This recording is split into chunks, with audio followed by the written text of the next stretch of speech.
जय हिंद साथियों, स्वागत है आप सभी लोगों का एक बार फिर से आपके अपने चैनल जनकवि स्टडी हब में। आशा करता हूं कि आप सभी लोग अच्छे होंगे और बिल्कुल अच्छे से आप लोगों की प्रिपरेशन है वो चल रही होगी। साथियों, जैसा कि आप लोगों को पता है कि आजकल हमारे द्वारा इस यूट्यूब चैनल के ऊपर जो क्लास चलाई जा रही है वो एक तो सुबह के टाइम पर आपकी मॉडर्न हिस्ट्री की क्लास रिकॉर्ड होती है और शाम के टाइम पर आपकी पॉलिटी की क्लास रिकॉर्ड होती है। और जिस सीरीज़ को हम आजकल चला रहे हैं उसे हमने नाम दिया है सफलता सीरीज। तो 3 वीडियो अभी तक मॉडर्न हिस्ट्री के मेरे द्वारा आप लोगों तक अपलोड कर दिए गए हैं, ठीक है। और ऐसे ही कल से हमने पॉलिटी की शुरुआत भी कर ली है और एक वीडियो मेरे द्वारा अभी तक आप लोगों के बीच पॉलिटी का ला दिया गया है। तो देखिए, अभी का जो हमारे लेक्चर होने वाला है, जो क्लास होने वाली है, वो होने वाली है मॉडर्न हिस्ट्री की, ठीक है। कौन सी क्लास होने वाली है? मॉडर्न हिस्ट्री की क्लास होने वाली है। अब देखिए, मॉडर्न हिस्ट्री के अंदर अभी तक क्या क्या टॉपिक हमने पढ़ लिए हैं, एक बार उन्हें आप लोग देख लीजिए। एक तो हमने देख लिया है यूरोपीय कंपनियों का आगमन, ठीक है। यूरोपीय कंपनियों का आगमन हम पढ़ रहे हैं यहाँ पर। और यूरोपीय कंपनियों के आगमन के अंदर हम लोगों ने अभी तक पुर्तगालियों के बारे में पढ़ लिया है। दूसरा, हमने डचों के बारे में पढ़ लिया है। अब देखिए, पुर्तगालियों के बारे में आप लोगों को एक चीज़ ध्यान रखनी है कि पुर्तगालियों से देखिए, इनका जो जब कैथरीन का विवाह, जो इनकी राजकुमारी है कैथरीन और ब्रिटिश राजकुमार है चार्ल्स, जैसे ही इन दोनों की शादी हो जाती है तो एक तरीके का मैरिज अलाइंस इन दोनों कंट्रियों के बीच हो जाता है। तो यहाँ पर ये लोग ज़्यादा लकड़ी नहीं लेते हैं अंग्रेज़ों के साथ और चुपचाप हो जाते हैं। वैसे ही डचों का मामला भी क्या होता है, निपट जाता है जब 1824 में डचों और अंग्रेज़ों के बीच क्या हो जाती है, संधि हो जाती है। डचों के पास क्षेत्र आ जाता है आपका इंडोनेशिया और मलेशिया वाले क्षेत्र पर ये व्यापार करते हैं। और अंग्रेज़ जो हैं वो, जो अंग्रेज़ों को डच क्या कर देते हैं, भारत वाले जितने भी क्षेत्र हैं अपने वो प्रदान कर लेते हैं 1824 के आसपास। क्लियर है? इतनी बात यहाँ तक हमने पढ़ लिया। उसके अलावा जो हमने कल का लेक्चर हमने जाना, उसमें हमने नवाबों के बारे में जाना, ठीक है। हमने मुर्शीद कुली खां से पढ़ना स्टार्ट किया था, ठीक है। मुर्शीद कुली खां के बारे में पढ़ा हमने, अलीवर्दी खां के बारे में पढ़ा और हमने अलीवर्दी के जो नाती हैं सिराज उद्दौला, ठीक है, उनके बारे में हम लोग पढ़ रहे थे। और उनके बारे में पढ़ते पढ़ते हम आगे थे जो ब्लैक हॉल ट्रेजेडी इनके द्वारा हुई थी 20 जून 1756 को। यहाँ तक हमने क्या कर लिया था, अपना कल का लेक्चर कंप्लीट कर लिया था। तो मुझे उम्मीद है कि आप लोगों ने जितनी भी कक्षाएं हुई अभी तक उनके अच्छे से आप लोगों ने नोट्स बना लिए होंगे, ठीक है। ऐसी मैं आप लोगों से उम्मीद करता हूँ, आपसे अपेक्षाएं करता हूँ। देखो यार, करना आप लोगों ने अपने लिए है, अपने लिए ही आप लोगों ने पढ़ना है। लेकिन आप लोग सोचते होंगे सर हमें ऐसा क्यों बोलते हैं कि आप हमें संडे को नोट्स दिखाएं, क्योंकि अगर आप लोग सिर्फ क्लासेस देखोगे, नोट्स नहीं बनाओगे, तो मेरे को नहीं लगता है कि ज़्यादा इफ़ेक्टफुल होगी वो पढ़ाई, ठीक है। तो अपने साथ आप लोग ईमानदारी दिखाएं, ठीक है। जो भी 7 दिन आप लोगों के यहाँ पे लेक्चर चल रहे हैं, ठीक है, मेरे को भी देखो, दिखाने का मतलब ये है कि मेरे को भी लगेगा हाँ यार, कि अगर मैं यूट्यूब के ऊपर उठ के या सुबह उठ के या रात को क्लास दे रहा हूँ, ठीक है, 2-2.5 घंटे आप लोगों को दे रहा हूँ, तो उसका मुझे आउटपुट क्या मिल रहा है। तो कम से कम अगर आप लोगों में से 50 लोग अगर उस व्हाट्सअप ग्रुप में हैं, अगर 10 लोग भी प्रॉपर नोट्स बनाते हैं, ठीक है, वैसे तो सभी को बनाने चाहिए, लेकिन अगर मैं व्यक्तिगत बात करूँ, अगर 10 लोग भी उस ग्रुप में अच्छे एक्टिव लड़के हैं लड़कियाँ हैं और अच्छे से वो काम करते हैं, तो मुझे अंतर्मन से बेहद खुशी होगी, ठीक है। और करना तो आप लोगों ने अपने आप के लिए है, ठीक है। अगर आप लोग किसी भी कोचिंग इंस्टीट्यूट में जाते तो वहाँ पे भी आप लोगों ने क्लास देखनी थी, नोट्स बनाने थे, सब चीज़ करनी थी। लेकिन यहाँ पर जो यूट्यूब ऑनलाइन स्टडी का आप लोगों को फ़ायदा है कि आपको कहीं पर जाना नहीं होता है, सिंपल आप लोग अपने घरों में बैठे रहते हैं और अपने घर से बैठकर आप और जो भी चीज़ें हैं उसके साथ साथ आप लोग क्या कर सकते हैं, अपना काम कर सकते हैं। तो हम लोगों ने जाना था कि देखिए कि फोर्ट विलियम किले का निर्माण किया जाता है अंग्रेज़ों के द्वारा कलकत्ता में। और जब वो किला बनाया जाता है तो उससे किसको प्रॉब्लम होती है, आपके सिराजुद्दौला को प्रॉब्लम होती है, जो अलीवर्दी खां के नाती हैं, ठीक है, जो नवाब हैं बंगाल के, उनको प्रॉब्लम होती है। अब देखिए प्रॉब्लम आप लोग सोचते होंगे कि प्रॉब्लम होती क्यों है, ठीक है। आप लोग कहीं पर हो, ठीक है, आप लोग सपोज दैट कहीं पर आप कोई भी जगह लीजिए, नवाबगंज, आज़ाद नगर, ठीक है, कानपुर में आप लोग क्या कर रहे हो, एक रेंट में आप लोगों ने रूम ले रखा है, ठीक है। और आप क्या कर रहे हो, ठीक है, आपने रूम लिया और आप जो आपके मकान मालिक है उनके घर के ऊपर क्या कर लिया, आपने एक कमरा बना लिया। तो आप सेम सी बात है, जिस तरीके से इस मकान मालिक को क्या हो रही है, यहाँ पर प्रॉब्लम हो रही है आपके ऊपर, ये आपको खा जाएगा, ठीक है, कि भाई तू मेरी तू कैसे मेरे घर के ऊपर एक कमरा बना सकता है। तो उसी तरीके की जो प्रॉब्लम है, ठीक है, उसी तरीके की प्रॉब्लम किसको होती है, सिराज उद्दौला की होती है, क्योंकि जगह राजा है भाई वो वहाँ का, ठीक है। तो उसकी बिना परमिशन के, उसकी बिना अनुमति के वो क्या कर रहे हैं, अंग्रेज जो हैं वहाँ पर क्या कर रहे हैं, किलेबंदी कर रहे हैं। और कारण क्या बताते हैं अंग्रेज कि हम किलाबंदी क्यों कर रहे हैं, ऐसी थोड़ी कर रहे हैं, वो बताते हैं कि हमारा जो उस टाइम पर देखिए चीज़ें परपेंडिकुलर चल रही थी, समांतर चल रही थी। एक तरफ प्रथम कर्नाटक युद्ध, द्वितीय कर्नाटक युद्ध, तृतीय कर्नाटक युद्ध हो रहे थे, और साथ साथ में ये चीज़ें भी हो रही थी, ठीक है। इनकी लकड़ियाँ सिराजुद्दौला के साथ बढ़ना भी प्रारंभ हो गई थी। तो कहीं ना कहीं आप लोगों को समझना है, ये रीज़न क्या देते हैं वहाँ पर किला बनाने का, ये रीज़न देते हैं कि हम लोग क्या कर रहे हैं, हम लोग किला इसलिए बना रहे हैं भाई कि हम लोग जो फ्रेंच हैं, जो फ्रांसीसी लोग हैं, वो उनसे बचने के लिए हम क्या कर रहे हैं, अपने बचाव के लिए हम किला बना रहे हैं। लेकिन जो हमारे सिराजुद्दौला हैं वो इनकी एक नहीं सुनते हैं और इस किले को पूरी तरीके से ध्वस्त कर लेते हैं। अब जब सिराजुद्दौला इस किले को ध्वस्त कर लेते हैं, ठीक है, इसको क्षति पहुंचा लेते हैं, तो उसके बाद क्या चीज़ होती है वो चीज़ आप लोगों को समझनी है। कल मैंने आपको बताया 20 जून, ठीक है, 20 जून 1756, ये डेट आप लोगों को बिल्कुल ध्यान रखनी है। ब्लैक हॉल घटना, ठीक है, ब्लैक हॉल घटना कई बार ये प्रश्न पूछा गया है आपके एग्जाम में, ठीक है। ब्लैक हॉल घटना के बारे में मैंने बताया, ब्लैक हॉल घटना कराते हैं और क्या करते हैं, एक काल कोठरी के अंदर ये क्या करते हैं, 146 ब्रिटिश अधिकारियों को, जो भी वहाँ पर कर्मचारी रहते हैं इनके, उनको कैद कर लेते हैं, जिनमें से 123 लोगों की क्या हो जाती है, डेथ हो जाती है, और 23 लोग क्या बचते हैं, जिंदा बचते हैं, ठीक है। और दूसरा दूसरा प्रश्न क्या पूछा जाता है कि इस घटना का वर्णन किसने किया, तो इस घटना का जो वर्णन है वो करते हैं आपके हॉलवेल, ठीक है। और हॉलवेल की एक पुस्तक है अलाइव वंडर, ठीक है, अलाइव वंडर, उस बुक में क्या करते हैं हॉलवेल इस घटना का जिक्र करते हैं। बस इतनी बात आप लोगों को ध्यान रखनी है, इतना आ गया आप लोगों के समझ में, ठीक है। ये हमने कल भी देख लिया था। अब देखिए, अब एक बहुत ही टैलेंटेड आदमी रहता है इनके पास। अब देखो, जब ये सारी चीज़ें घटनाक्रम हो जाता है बंगाल के अंदर है, तो इन लोगों के पास एक बहुत टैलेंटेड आदमी रहता है जिसका नाम है रॉबर्ट क्लाइव, ठीक है। ये आदमी इतना टैलेंटेड था कि इसके बारे में आप लोग सोच भी नहीं सकते हैं कि ये आदमी कितना प्रतिभावान रहेगा, ठीक है। एक सिंपल सा एक क्लर्क था, ठीक है, क्लर्क था ये, ब्रिटिश अधिकारियों के बीच एक उनका काम ऐसा ही टाइपिंग वाइपिंग का काम करता था वो व्यक्ति वहाँ पर, ठीक है। लेकिन अपने सैन्य कौशल से, अपने माइंड से, ठीक है, वहाँ का उनका सेनापति बनता है, ठीक है। वहाँ पर धीरे धीरे वो उसकी प्रोन्नति होती है और एक दिन वो क्या हो जाता है, पूरे बंगाल का गवर्नर बन जाता है, ठीक है। तो बहुत टैलेंटेड आदमी है और बहुत सारी लड़ाइयाँ ये मद्रास के अंदर पहले ही जिता चुका होता है अंग्रेजों को, ठीक है।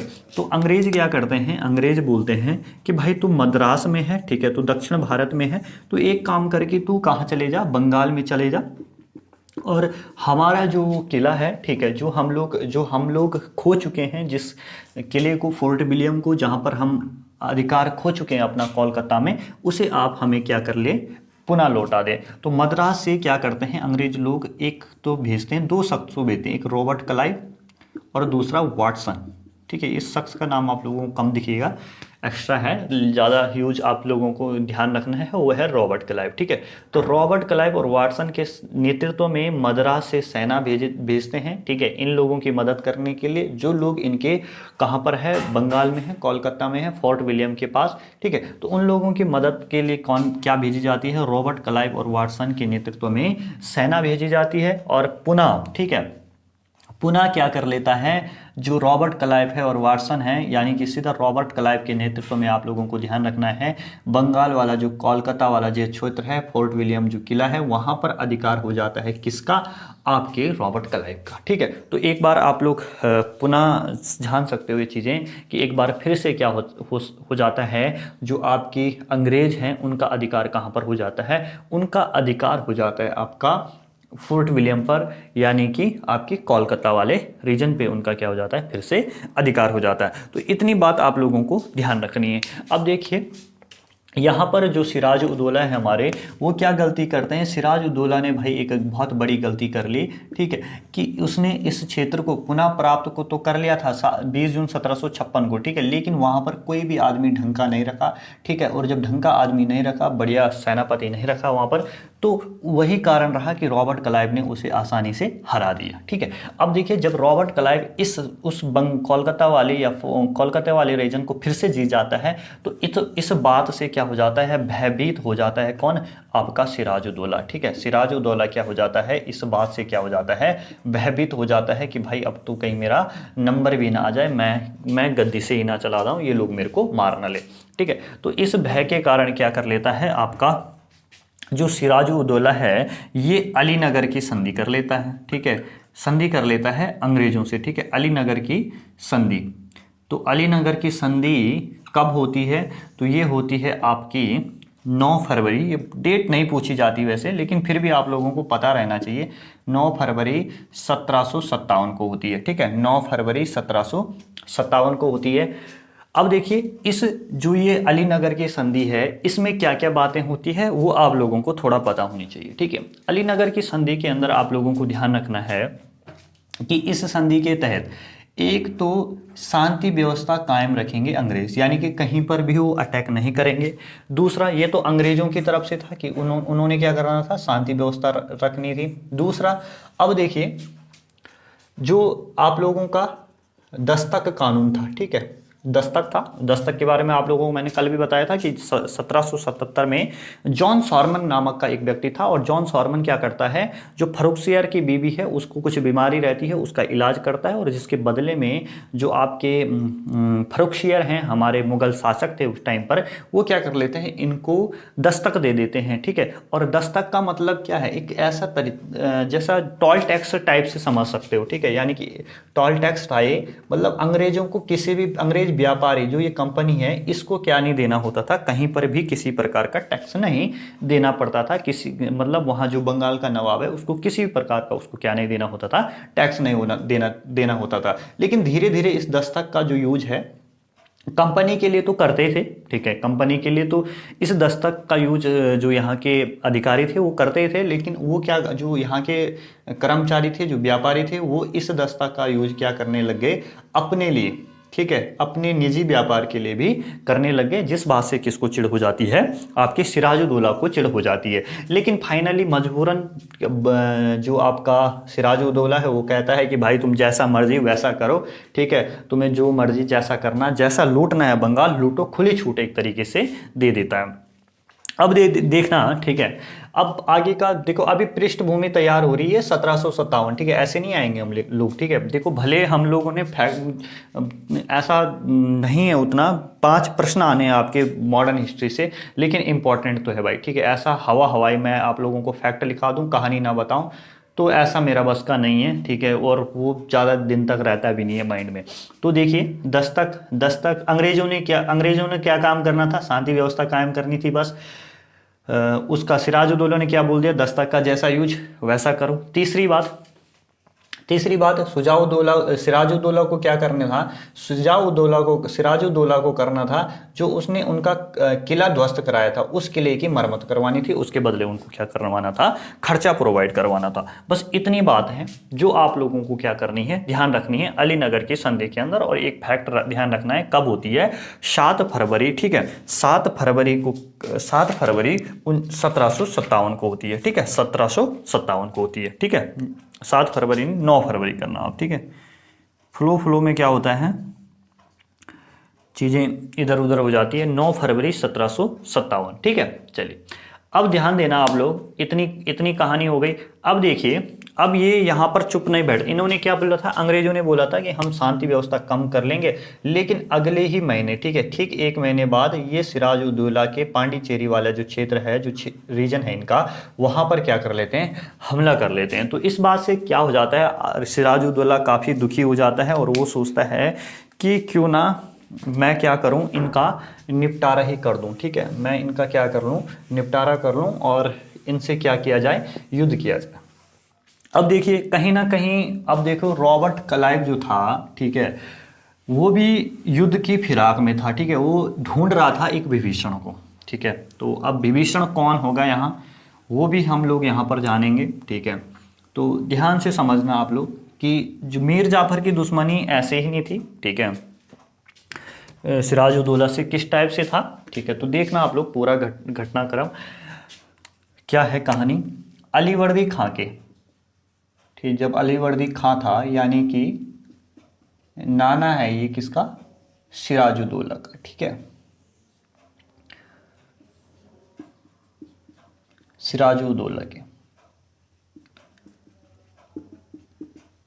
तो सिराजुद्दौला के नाना थे, तो इस आदमी के जो उत्तराधिकारी होने थे, मतलब जो कॉम्पिटिटर थे, सक्सेसर होने थे इस नवाब की गद्दी के, तो एक तो थी, इसकी थी 3 पुत्रियां, और 3 पुत्रियों में से एक पुत्री थी घसीटी बेगम, ठीक है। घसीटी बेगम, इसका कोई बेटा था जिसको ये क्या चाहती थी कि उसे राजा बनाए। दूसरा था आपका शौकत खां, ये शौकत खां इसका क्या था, चचेरा भाई था, मतलब दूसरे चचेरा भाई था इसका, ठीक है। और तीसरा आप लोग कह सकते हैं घसीटी बेगम हो गई, शौकत खां हो गया, और आपका सिराजुद्दौला हो गया, सिराजुद्दौला हो गया, और आपका कौन हो गया, मीर जाफर हो गया। अब जो ये मीर जाफर है, ध्यान देखना आप लोग, तो ये क्या था, उस टाइम पर सेनापति था जब ये सारी घटनाक्रम हुई। तो सिराजुद्दौला ने घसीटी बेगम को भी जेल भिजवाया, शौकत खां की उसने वो कर ली, हत्या कर ली, ठीक है। बचा कौन, मीर जाफर। मीर जाफर सेनापति था, तो ये ओपनली तो बोल नहीं सकता था कि भाई सिराजुद्दौला हम तुमको चाहते नहीं है, ठीक है, आपका हमारा गेम नहीं बनने वाला। ये अंदर ही अंदर क्या करता था, सिराजुद्दौला से नफरत करता था। तो अब सिराजुद्दौला को भी ये आदमी थोड़ा बहुत पसंद नहीं था, तो इसने क्या किया, ये क्या करता है, मीर जाफर की जगह, ठीक है, सिराजुद्दौला ये काम करता है, मीर जाफर की जगह मीर मादन को सेनापति बनाता है, ठीक है, मीर मादन को क्या बनाता है, सेनापति बनाता है, और इसका रोल थोड़ा क्या कर लेता है, खत्म कर लेता है, कम कर लेता है, ठीक है। अब देखिए, अब जो ये आदमी है आपका कौन सा, जो आपका ये है, एंड क्या ध्यान रखना है आप लोगों को, जो आपका ये मीर जाफर है, तो ये आदमी क्या करता है दिन रात, ठीक है, दिन रात ये सपने देखता है कि मेरे को क्या चाहिए, गद्दी चाहिए, गद्दी चाहिए, मुझे राजा बनना है, राजा बनना है, ठीक है। तो अंग्रेजों का तो फॉर्मूला ही था, ठीक है, वो तो घूमते ही थे, ठीक है। डुप्ले आपको पता होगा फ्रांसीसी गवर्नर है, आएगा ये आगे, अभी जब हम फ्रांसीसियों का आगमन पढ़ेंगे, फ्रांसीसियों का विस्तार पढ़ेंगे, पहले मैं इलाहाबाद की संधि तक कंप्लीट करवा लेता हूँ आप लोगों को, ठीक है। इलाहाबाद की संधि पे छोड़ देंगे, फिर हम फ्रांसीसियों का देखेंगे, फिर फ्रांसीसियों के हम तीनों, प्रथम कर्नाटक युद्ध, द्वितीय कर्नाटक युद्ध और तृतीय कर्नाटक युद्ध, इन्हें निपटा देंगे। फिर हम अगला जो हमारा पड़ाव होगा वो मैसूर की तरफ होगा, ठीक है, टीपू सुल्तान वगैरह को हम पढ़ेंगे। तो यहाँ पर आप लोगों को देखना जरूरी है कि जो ये मीर जाफर है, ठीक है, तो ड्यूप्ले की तरह, ठीक है, ड्यूप्ले ने जो एक सोच रखी थी ना राजा बनाने की, ठीक है, सबसे पहले ड्यूप्ले ने रखी थी कि राजा बनाना, और वो कॉन्सेप्ट किसने चुराया, रॉबर्ट क्लाइव ने चुराया। तो रॉबर्ट क्लाइव भी इस तलाश में था कि मैं किसको राजा बनाऊंगा, किसको राजा बनाऊंगा, ठीक है, जो क्या करे, मेरे इशारों पे काम करे, जो कठपुतली की तरह काम करे। और एक तरफ मीर जाफर था जो रात दिन सोचता था कि भाई भैया कोई राजा बना ले हमको, ठीक है, मज़ा आ जाएगा, ठीक है, ज़िंदगी संवर जाएगी, ठीक है, हमारा भी फुल भौकाल होगा, यही सब चीज़ें सोचता था मीर जाफर। तो एक आदमी जाता है इन्हीं के दरबार का रॉबर्ट क्लाइव के पास कि भाई रॉबर्ट क्लाइव ऐसा है, एक आदमी है जो रात दिन गद्दी के बारे में सोचता रहता है कि कब मैं राजा बनूंगा क्या। तो रॉबर्ट क्लाइव बहुत चक्का हो जा, अरे बता भाई, वो तो उसी चीज़ की फिराक में था कि किसको हम क्या बनाएंगे, राजा बनाएंगे और कब बनाएंगे।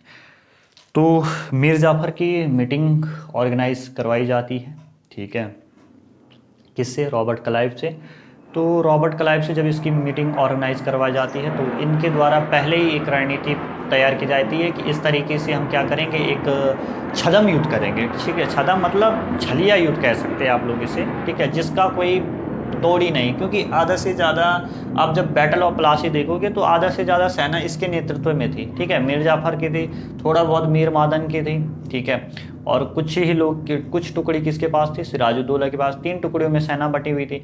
तो ये जब ये मीर जाफ़र जब खुद बैक हो जाएगा, ठीक है, ये युद्ध में बिल्कुल सरेंडर कर लेगा, हार जाएगा, दिखावा कर लेगा, तो भाई ये सिराजुद्दौला तो मारा ही जाएगा ना। तो इन लोगों ने पहले ही प्लान बना लिया था, ठीक है। तो इसके साथ और भी थे, राय दुर्बल हो गया, ठीक है, आपका दीवान था राय दुर्बल, घर का बेदी लंका ढाए वाली बात है। राय दुर्लभ हो गया, जगत सेठ हो गया, ठीक है, और ये आदमी हो गया मीर जाफ़र। ये 3 लोग थे, 3 लोगों को आपको ध्यान रखना है, ठीक है। बड़े धोखेबाज लोग थे और वफादार एक था मीर मादन, ठीक है। मीर मादन जो था वो किसके साथ वफादार था, सिराजुद्दौला के साथ। लेकिन गद्दारी किन 3 लोगों ने की, जगत सेठ, राय दुर्बल और आपका कौन सा, मीर जाफ़र, ठीक है। तो यहाँ पर हम लोग लिख लेते हैं, ठीक है। तो एक साइड आप लोग क्या करोगे, अब यहाँ से ग्राउंड बन गया ना, ठीक है, तो आप लोग करोगे यहाँ पर छद्म युद्ध, ठीक है। तो छद्म युद्ध कहेंगे हम, और इसी को बोलते हैं हम battle of Plassey, battle of Plassey, यानी कि प्लासी का युद्ध, प्लासी का युद्ध। अब देखिए प्लासी का युद्ध होता कब है, ये डेट भी आप लोगों के लिए बहुत इंपॉर्टेंट है। तो प्लासी का युद्ध होता है 23 जून 1757 को। ये डेट आप लोगों को ध्यान रखनी है, ठीक है, ये डेट पूछी जाएगी भाई, ठीक है। 1757 ही याद नहीं रखना है, बल्कि 23 जून 1757 को होता है बैटल ऑफ प्लासी। क्लियर हो गई इतनी बात। अब ये प्लासी है कहाँ पर, तो ये बंगाल में है और एक नदिया जिला पड़ता है, ठीक है, नदिया जिला पड़ता है बंगाल के अंदर। और कहाँ पर है ये जगह, भागीरथी, भागीरथी नदी के तट पर है, ठीक है। भागीरथी नदी की, गंगा नदी की एक धारा जो बंगाल में बहती है उसी को बोला जाता है भागीरथी नदी, ठीक है। अब यहाँ पर आप लोगों को ध्यान रखना है कि भागीरथी नदी के तट पर ये युद्ध होता है। तो अब देखिए एक तरफ रहता है रॉबर्ट क्लाइव, ठीक है, एक तरफ रहता है रॉबर्ट क्लाइव और दूसरी तरफ रहता है कौन, आपका सिराजुद्दौला। अब देखिए सिराजुद्दौला की हार हो जाती है इस युद्ध में। अब हार के पीछे वजह क्या रहती है, वजह रहती है धोखाधड़ी, धोखाधड़ी वजह रहती है। धोखाधड़ी कौन कौन करते हैं, उन लोगों का भी आप लोगों को नाम लिखना है। धोखाधड़ी करते हैं आपका, एक तो है मीर जाफ़र, मीर जाफ़र इसका क्या है, सेनापति है खुद का, सेनापति कहेंगे आप लोग, थोड़ा मिनी सेनापति कह सकते हैं, ज़्यादा कौन था, मीर मादन था, ठीक है। साथ ही बोले यहाँ पर तो साथ ही लिखोगे आप लोग, जिसने साथ दिया था वो था मीर मादन, ठीक है। दूसरा धोखेबाज था राय दुर्लभ, ये इसका दीवान था सिराजुद्दौला का। और तीसरा धोखेबाज था जगत सेठ, यहाँ का एक व्यापारी था ये। तो इन लोगों की, मीर जाफ़र, राय दुर्लभ, जगत सेठ, इन 3 लोगों की धोखाधड़ी के कारण क्या हो जाता है, सिराजुद्दौला इस युद्ध को हार जाता है और इस युद्ध में जीत हो जाती है किसकी, रॉबर्ट क्लाइव की, ठीक है। अब जब रॉबर्ट क्लाइव की जीत हो जाती है तो अब जैसे वादे के मुताबिक साथ दिया था मीर जाफ़र ने, तो मीर जाफ़र को 30 जून, ये डेट उतनी इंपॉर्टेंट नहीं, कब नवाब बना क्या बना, लेकिन ये युद्ध काफ़ी इंपॉर्टेंट है, ठीक है, इसको आप लोग ध्यान रखना। 30 जून 1757 को, 30 जून 1757 को क्या कर दिया जाता है, आपका नवाब बना दिया जाता है बंगाल का मीर जाफ़र को। क्लियर है, इतनी बातें आप लोगों को अच्छे से समझ में आ गई होगी। ऐसे ही मैं क्या करता हूँ, अपेक्षा करता हूँ आप लोगों से, ठीक है, जो लोग स्क्रीनशॉट लेना चाहते हैं, चीज़ें नोट्स करना चाहते हैं वो कर लीजिए, ठीक है। देन हम आगे बढ़ते हैं। अब हमने थोड़ा सा मीर जाफ़र के बारे में पढ़ना है, ठीक है, और एक शख्स का आप लोग कथन लिखोगे, लिख लो जरा, ठीक है, लिखाने की ज़रूरत नहीं है मुझे, आप लोग लिखो लोगे ऐसी, अगर आप लोग लिख लेना कि के एम पन्नीकर की एक बात आप लोगों ने लिखनी है। और के एम पन्नीकर ने क्या बोला है, ठीक है, के एम पन्नीकर का आप लोगों को एक वाक्य लिखना है, एक सेंटेंस लिखना है।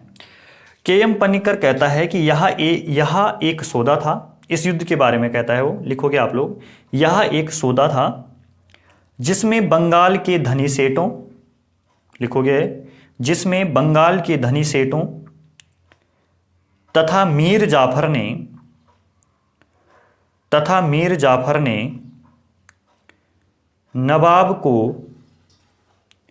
अंग्रेजों के हाथ बेच डाला था, तथा मीर जाफर ने नवाब को अंग्रेजों के हाथ बेच डाला था। कहीं कहीं पर ऐसी चीज़ें आएंगी जहां पर मुझे लिखाना होगा, तो आप लोग कॉपी पेन लेके बिल्कुल तैयार रहना, ठीक है। ऐसा समझना यार कि ऑनलाइन क्लास नहीं है, ऑफलाइन क्लास है, ठीक है, माध्यम बदल रहे हैं अब, आप लोग 2021 में आ चुके हो, ठीक है। तो बिल्कुल अच्छे ढंग से संयोजित करना, इस चीज़ों को समायोजित करना अपनी नोटबुक में, बिल्कुल बढ़िया से, ठीक है। तो इतना मिटा लेते हैं और बात करते हैं आगे की, ठीक है, कि अब किस तरीके से मीर जाफर रहता है, फिर मीर कासिम आता है, तो देखना आप लोग क्या क्या कहानी रहती है। अब आपको पता लग गया है कि जिस अंग्रेज़ों ने बन गया, सपना पूरा हो गया हमारे मीर जाफर का। तो अब आगे देखो क्या क्या होता है, क्या क्या चीज़ें होती है इस मीर जाफर के साथ।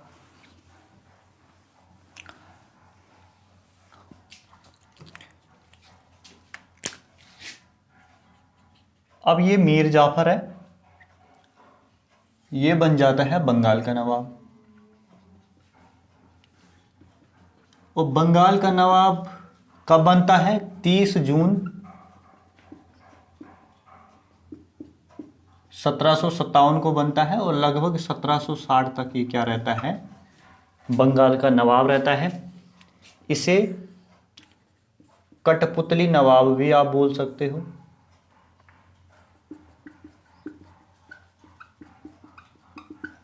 कठपुतली नवाब है, ठीक है। अब देखिए और चीज़ आप लोगों को क्या ध्यान रखनी है इस आदमी के बारे में, कि जब ये आदमी क्या करता है, जब आप ये क्या नहीं कर पाता है, अंग्रेज इसके शासनकाल में खूब राजस्व वसूली करता है, रॉबर्ट क्लाइव खूब धन लूटता है बंगाल से, लेकिन जब इनकी महत्वाकांक्षाओं को, ठीक है, वो और पूर्ण नहीं कर पाता है, तो आपको ध्यान रखना है, नया गवर्नर आता है वेनिस्टार्ड, इस शख्स का नाम याद रखना है, नया गवर्नर आएगा वेनिस्टार्ड, ठीक है, 1760 के आसपास आता है वेनिस्टार्ड। अब ये वेनिस्टार्ड क्या करता है, इस मीर जाफर को, ठीक है, इस मीर जाफर को हटा देता है और क्या करता है, नया गवर्नर जो नया नवाब नियुक्त करता है, किसको, इसका ही दामाद है,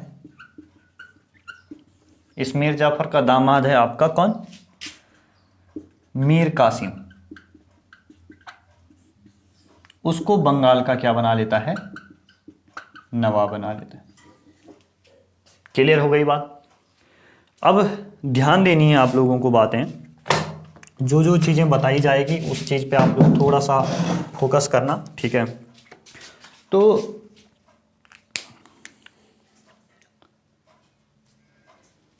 ध्यान देना आप लोग, क्या है चीज़ें। अब देखो भाई कि जो ये मीर जाफर है, ठीक है, मीर जाफर है, 30 जून 1757 को रॉबर्ट क्लाइव के द्वारा इसे क्या बना दिया जाता है, आपका बंगाल का नवाब बना दिया जाता है, एक तरीके से कठपुतली नवाब बना दिया जाता है। जितना चाहो उतना लूटो, जहाँ चाहो व्यापार करो, जहाँ से चाहो उतना माल इकट्ठा करो और अपना यूरोप पहुँचाओ, ब्रिटेन पहुँचाओ, ठीक है। तो इस नीति के साथ इसे बना दिया जाता है नवाब। तो 1760 तक ये रहता है, और जैसे ही रॉबर्ट क्लाइव चेंज हो जाता है, मतलब गवर्नर का पद यहाँ से त्याग देता है, अपने यहाँ वापस चले जाता है। तो आप लोगों को ध्यान रखना है कि जो ये आपका राजस्व है, ठीक है, जो ये आपका वेनस्टार्ड आता है जब, ठीक है, वेनस्टार्ड आता है दोबारा आपका गवर्नर आता है यहाँ का बन के, तो वेनस्टार्ड क्या करता है जब इसकी इच्छाओं की पूर्ति नहीं होती है, वेनस्टार्ड की इच्छाओं की पूर्ति नहीं होती, मतलब जितना ये चाहता है उतना राजस्व वसूली नहीं होती है बंगाल से, तो ये क्या करता है कि इसके दामाद को, मीर जाफर का दामाद है यानी कि बेटी का पति जो है कौन, मीर कासिम, ठीक है, तो इसको वेनस्टार्ड क्या बना लेता है, बंगाल का नवाब बना लेता है, बंगाल का नया नवाब बन जाता है, बंगाल का एक तरीके से कहता है कठपुतली नवाब बना दिया जाता है, किसको हटाकर, मीर जाफर को हटाकर। इतनी चीज़ें, इतनी कहानी आप लोगों को पता लग गई होगी। अब देखिए मीर कासिम जो है वो क्या करने लग जाता है, अपने रंग दिखाने लग जाता है, और अपने रंग क्या क्या क्या दिखाने लग जाता है, तो देखिए आपको पता है बंगाल के बारे में, ठीक है, पहला स्टेप ये क्या उठाता है, मीर कासिम, आप लोगों को ध्यान रखना है, मीर कासिम, मीर कासिम कब तक रहेगा ये, 1760 से रहेगा आपका 1763 तक रहेगा, ठीक है, और फिर आ जाएगा आपका मीर जाफर आ जाएगा जब बक्सर का युद्ध की टाइम की बात आएगी। अब देखना बंगाल की राजधानी सबसे पहले कहां पर थी, ढाका थी, और ढाका से मुर्शिदाबाद ले आया था, मुर्शिदाबाद ले आया था मुर्शिदा कुली खां, ठीक है, मुर्शिद कुली खां ले आया था। तो मुर्शिदाबाद से अब जो ये शख्स है, शख्स कौन, आपका मीर कासिम, ये मीर कासिम क्या करेगा, राजधानी कहां लेके आएगा, ये राजधानी लेकर आएगा आपके मुर्शिदाबाद से, राजधानी लेकर आएगा मुंगेर, मुंगेर। तो ये बात भी क्या नहीं होती है, मुंगेर आती है। तो पहला कदम इनसे बचने के लिए, अंग्रेजों का जो ज़्यादा हस्तक्षेप हो रहा था उससे बचने के लिए व्यक्ति क्या करता है, अपनी राजधानी क्या कर लेता है, कहाँ से कहाँ शिफ्ट कर लेता है, मुर्शिदाबाद से शिफ्ट कर लेता है, कहाँ, आपके मुंगेर में, ठीक है। पहले राजधानी कहाँ हुआ करती थी बंगाल की, ढाका हुआ करती थी, मुर्शिद कुली खां कहाँ लेकर आया है, मुर्शिदाबाद लेके आया, फिर मुर्शिदाबाद से राजधानी कहाँ ले आता है मीर कासिम, आपके मुंगेर में ले जाता है, ठीक है। अब जिस तरीके से आप करते हो ना, आप पढ़ने वाले छात्र हो, ठीक है, तो आप लोग कहीं सपोज दैट आप लोग मोती झील, ठीक है, या कहीं भी आप लोग नवाबगंज या आज़ाद नगर या सिवली, कहीं भी आप लोग क्या करते हो, रूम लेके रह रहे हो, ठीक है, रूम लेके आप लोग रह रहे हो, तो वहाँ पर क्या होता है कि अगर सपोज आप पढ़ने वाले छात्र हो, आपके दोस्तों का आना जाना बना रहता है, कभी बोलते हैं यार आज चिकन पार्टी होगी, कभी बोलते हैं कुछ होगा, आज बियर पार्टी होगी, कुछ होगा, तो आप लोग बोलोगे यार बहुत डिस्टर्ब करता है ये आदमी, मैं क्या कर देता हूँ यहाँ, मैं ये इसको तो मैं मना कर नहीं सकता, ठीक है। तो सेम से सिचुएशन इसके साथ भी हो रही है मीर कासिम, तो मैं ऐसा कर देता हूँ, मैं अपना रूम ही चेंज कर देता हूँ, ठीक है। तो सेम से इसने बोला कि भाई मैं तो मना तो कर नहीं सकता कि आए तुम मत आओ, तुम ये मत करो, वो मत करो, मत करो इंटरफेयर, तो इससे बढ़िया मैं क्या कर देता हूँ, राजधानी चेंज कर देता हूँ। ये बात क्या नहीं होती है, अंग्रेजों को बिल्कुल हजम नहीं होती है। दूसरा कारण आप लोगों को ध्यान रखना है, ये अपने सैनिकों को क्या करता है, यूरोपीय ढंग से प्रशिक्षण देता है, ठीक है, सैन्य प्रशिक्षण दिया जाता है इसके द्वारा। अब अंग्रेज इस बात से भी चिढ़ जाते हैं कि भाई एक चीज़ बता, तेरी सिक्योरिटी की तो पूरी जिम्मेदारी हमने ले रखी है, तो हमारी रिस्पॉन्सिबिलिटी पे है, हम तुझे तो तेरे पे मतलब बोलते हैं ना कि बाल बांका नहीं होने देंगे तेरा, ठीक है। और तू क्या कर रहा है, तेरे को क्या जरूरत पड़ रही, तू अपनी सेना को मतलब बिल्कुल यूरोपीय ढंग से सिखा रहा है, प्रशिक्षण दे रहा है, सेना प्रशिक्षण ही नहीं दे रहा है। तो इस बात से भी अंग्रेज नाराज हो जाते हैं। तीसरा स्टेप ये आदमी क्या उठाता है, तीसरा स्टेप ये क्या करता है, इसने शस्त्र निर्माण, ठीक है, शस्त्र निर्माण प्लस गोला बारूद के कारखाने खोले। अब ये सारी बात तो भाई छुपी नहीं रह सकती ना, ये जितना भी ये कर रहा था, ये सब ये रिपोर्ट कोई ना कोई तो दे रहा था, ठीक है, जो कोई ना कोई आदमी इन रिपोर्टों को किस तक पहुंचा रहा था, आपके जो बंगाल के गवर्नर है उन लोगों तक पहुंचा रहा था, ठीक है। चीज़ें छुप नहीं रह सकते।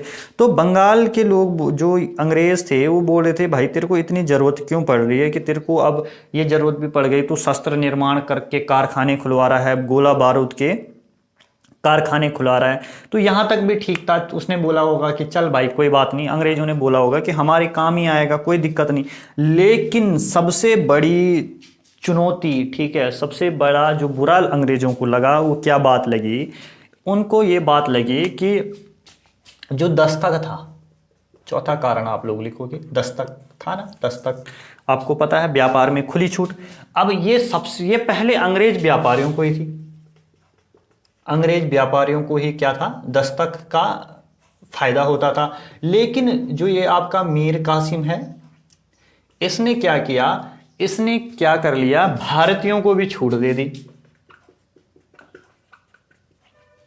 भारतीयों को छूट दे दी।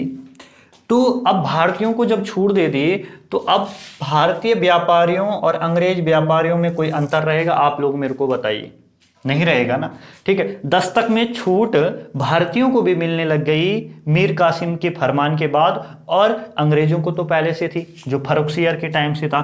तब अब इस चीज से नुकसान होने लगा किसको, अंग्रेजों को।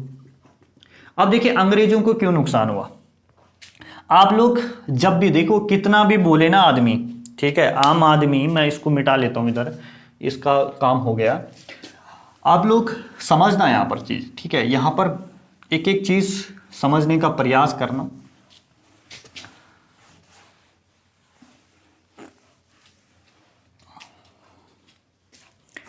अब देखिए दोनों सेम हो गए ना। देखिए पहले क्या होता था, पहले ये चीज है, ठीक है, कोई अंग्रेजों की वस्तु है और भारतीयों की वस्तु है। अब देखो बताओ कितनी बुरी बात थी कि भारतीयों को तो टैक्स देना पड़ता था उस वस्तु के ऊपर जब वो तैयार हो जाती थी। अब टैक्स देना पड़ेगा तो जो भारतीयों की वस्तु होगी वो महंगी होगी ना, और इनको किसी भी प्रकार की चुंगी या दस्तक नहीं देना पड़ता था, ठीक है, कोई टैक्स इनको नहीं देना पड़ता था। अब जब ये टैक्स नहीं देंगे तो इनकी वस्तु क्या हो जाएगी, सस्ती हो जाएगी अंग्रेजों की। समझ पा रहे हो आप लोग बात, ठीक है। जब इनकी वस्तु सस्ती हो जाएगी, भारतीयों की महंगी हो जाएगी, तो भाई जो खरीदार होता है वो ये नहीं देखता है कि ये अंग्रेजों की है ये भारतीयों की है, वो ये देखता है कि वस्तु सस्ती कौन है।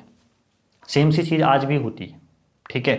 आप लोग कितना भी सोशल मीडिया के ऊपर फैला लो, ठीक है, कि हम लोग विदेशी वस्तुओं का क्या करेंगे, बहिष्कार करेंगे, हम ऐसा करेंगे, हम वैसा करेंगे, हम चाइनीज माल नहीं खरीदेंगे, चाइनीज हमारे लिए खतरा पैदा करेंगे। लेकिन जिस आदमी के पास शाम की रोटी के लिए पैसा नहीं होता है, जिसकी जिंदगी किल्लत में जी रही होती है ना, तो वो वहां पर वो नहीं दिखता, वो जाता है हमेशा सस्ती चीज की तरफ। उसको क्या मतलब, उसको पहले चाइना वाले तब मारेंगे जब महंगाई की मार उसे मार लेगी, ठीक है। तो मैं एक चीज बोलता हूं, ठीक है, अगर भारत सरकार जो है हमारी, ठीक है, वो चीजों को हम लोग करें, ठीक है, हम देसी उत्पाद बनाएं, ठीक है, हम ब्रांड बनाएं अपना, ठीक है, लेकिन उस ब्रांड को जो रेट है ना वो उससे थोड़ा कम करने का प्रयास करें। अब देखो भाई हमें काय हम लोग ऐसी कुछ ब्रांड, सपोज दैट ये टी शर्ट ही है, ठीक है, ये टी शर्ट ही है, और बहुत सारी आपको पता है जारा हो गई, बहुत सारी, तो अगर वो बाहर का माल यहाँ पर महंगा आता है, ठीक है, बहुत सारी चीज़ें, लेकिन खरीदते हैं लोग। लेकिन अब आप लोगों अगर उसी क्वालिटी का जो कपड़ा है यहाँ पर सस्ता मिलने लग जाए, भारत में सस्ता उत्पादित हो, तो कौन सा खरीदेंगे लोग, जो भारत का होगा ना। तो हमें कहीं ना कहीं क्या करना पड़ेगा, सस्ती चीज़ों, सस्ता बनाना पड़ेगा, अपना प्रोडक्ट सस्ता बनाना पड़ेगा। तो लोग हमारे अंदर खुद ही क्या हो जाएगी, नेशनलिज्म की जो भावना है, राष्ट्रवाद की जो भावना है वो उत्पन्न हो जाएगी, ठीक है। आदमी तो यही सोचेगा ना यार कि चाइना के अटैक से मैं तब मरूंगा, पहले तो भाई मैं महंगाई मुझे मार लेगी। तो ये कहीं ना कहीं ये चीज़ सोचने की ज़रूरत है, ठीक है। रियलिटी के ऊपर आप लोग भरोसा कीजिए, फेकनिज्म जो होता है उस पर भरोसा मत कीजिए। जो सच्चाई है उसके अनुसार हर आदमी को काम करना पड़ता है, वैसे ही इन लोगों का भी था, ठीक है। तो इन लोगों का भी आप लोग मान के चले कि ये लोग जो हैं तो इनके द्वारा क्या है, इनके द्वारा यहाँ पर वस्तु सस्ती होती थी तो लोग इनकी वस्तुओं को खरीदते थे, भारतीयों की वस्तु महंगी होती थी, भारतीय व्यापारियों को लोग उन्हें नहीं खरीदते थे। ठीक है। लेकिन जब भारतीयों को भी 10 तक में छूट मिल जाएगी तो भारतीयों की वस्तुएं भी क्या हो जाएगी, सस्ती हो जाएगी। तो लोग क्या करेंगे, इन वस्तुओं को खरीदना स्टार्ट कर लेंगे। तो लॉस किसका होगा, लॉस किसका होगा, अंग्रेजों को होगा। अंग्रेजों को इस बात का बहुत बड़ा धक्का लगता है और 1763 में फिर से ये क्या कर लेते हैं, बोलो भाई मीर कासिम सही नहीं है, कौन सही है, मीर जाफर सही है, और फिर से नवाब बना दिया जाता है आपका मीर जाफर को। ठीक है। अब देखिए मीर जाफर को जब नवाब बना दिया जाता है तो अब मीर कासिम बोलता है, ये मीर कासिम बढ़िया आदमी था वैसे, ठीक है, ये मीर जाफर साला धोखेबाज था, लेकिन जो मीर कासिम है ये बढ़िया आदमी था। ठीक है। इसके अंदर थी कि हाँ देश को, मतलब अपने देश को बचाना है, ये चीज़ें करनी है। ठीक है। अपने देश को अंग्रेज़ों के हाथों नहीं जाने देना है। तो अब आप लोगों को क्या करना है, बात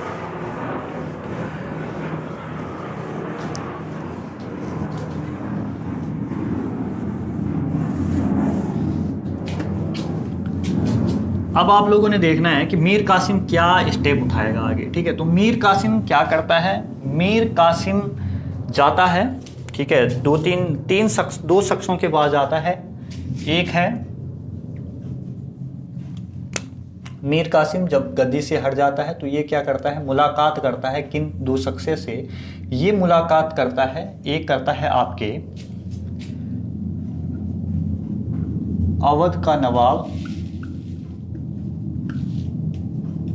सुजाउद्दौला से।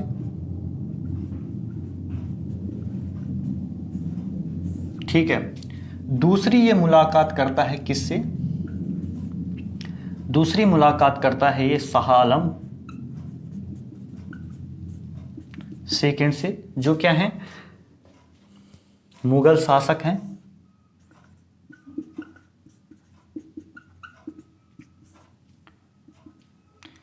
अब इन व्यक्तियों को बोलता है कि हम लोग क्या करेंगे, संयुक्त सेना बनाएंगे और संयुक्त सेना बनाकर क्या करेंगे, युद्ध करेंगे किनसे, अंग्रेजों से। तो युद्ध होता भी है, और युद्ध कब होता है,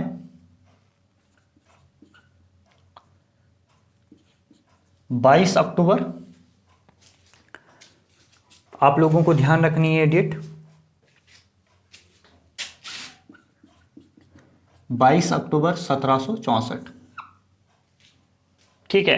22 अक्टूबर 1764 को होता है बक्सर का युद्ध।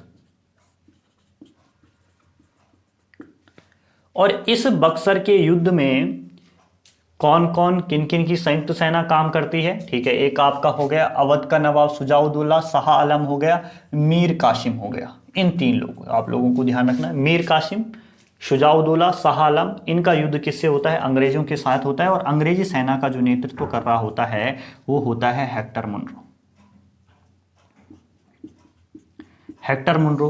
अब देखिए ये लोग इतने पावरफुल बन गए थे अंग्रेज लोग कि ये इनकी तीनों की संयुक्त सेना को क्या कर लेते हैं, हरा लेते हैं। और इस युद्ध में जीत किसकी हो जाती है, आपके किसकी हो जाती है, हेक्टर मुनरो की हो जाती है। क्लियर है। तो इतनी बात आप लोगों को ध्यान रखनी है कि 22 अक्टूबर 1764 को लड़ाई कहां पर होती है, तो लड़ाई होती है आपके बक्सर में। ठीक है।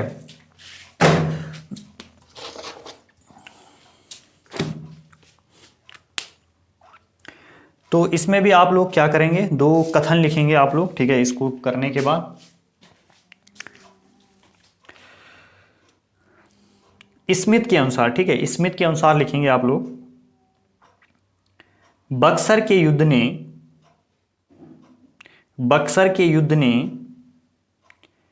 पलासी के अधूरे कार्य को पूरा किया।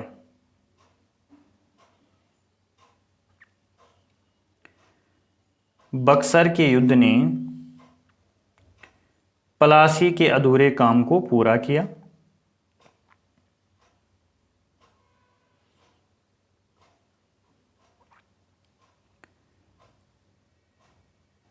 यह है स्मिथ के अनुसार। दूसरा लिखोगे के दत्ता, इतिहासकार हैं ये लोग, लिखना है आप लोगों को इनके बारे में। के दत्ता के बारे में आप लोग लिखोगे। के दत्ता के बारे में आप क्या लिखोगे, इन्होंने क्या बात कही, पलासी के युद्ध की अपेक्षा पलासी के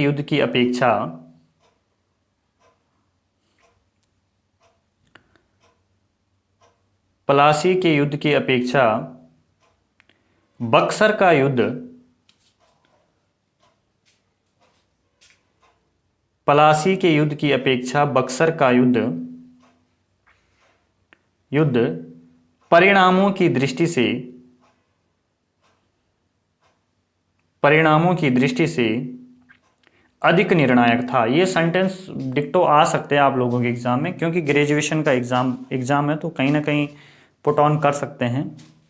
तो आप लोगों को इन चीज़ों के बारे में पता होना चाहिए।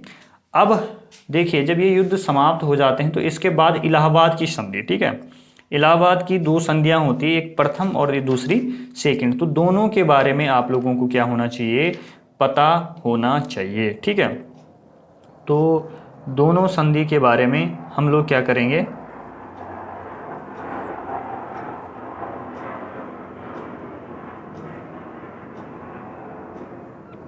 यहां पर देखेंगे, ठीक है। अब देखिए, जब ये मीर कासिम के बाद आपको ध्यान रखना है, जब ये आप 22 अक्टूबर 1764 तक हम लोग पहुंच गए, तो थोड़ा आप लोग देख लेना जरा सा कि इसके बाद नवाब कौन कौन रहते हैं, ठीक है, नवाब कौन कौन रहेंगे ये आप लोग देखना, तभी आपको ये संधि थोड़ा सा समझ में आ जाएगी। कहीं आप लोग क्या हो गए, फंस गए अगर उस चीज़ में, तो आप लोगों को दिक्कत हो जाएगी।